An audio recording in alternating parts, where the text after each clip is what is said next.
Okay, so now let's take what we know about domain names and what we know about usernames and go back to our user Janice Crane. And let's think about what her whole email address, the username, and then the @ symbol, and then domain name, so a whole email address, what that would look like or might look like in different situations. So there's 4 different situations. She works at Liberty Mutual, at UNH, she has a free email from Google, or has email from her Comcast internet service provider. And what might her email address look like? So pause the video now and take a minute to write in some possibilities for what Janice's email might look like in those situations. So pause the video now. Okay, do you have your examples already? So hopefully you were able to follow the rules for making an email address. So no spaces, uppercase, lowercase letters doesn't matter. You only used letters, numbers, and then those characters that are allowed like dots, dashes, and underscores.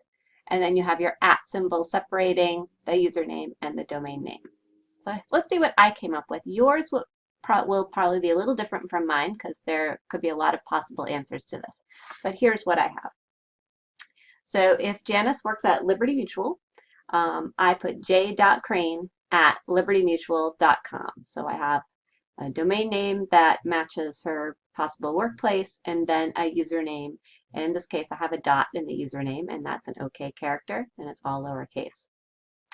Maybe Janice goes to college at UNH, so she might have an email address, Janice Crane, again, no spaces, @unh.edu. Maybe she has free email at Google. So in this case, I have j-crane67, so it can have numbers in it too, @gmail.com. Or maybe she has it from Comcast, her internet service provider. So this one is jan_crane@comcast.net. So you probably have ones that are slightly different from mine, but they should follow all those rules for creating an email address. So now here's a question for you. Do you already have an email address?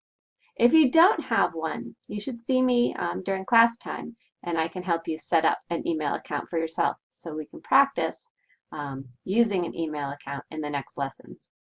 But if you already have an email address, once you finish watching this video, take some time to write down your email address here in the guided notes, and then tell me what is your username and what is your domain name.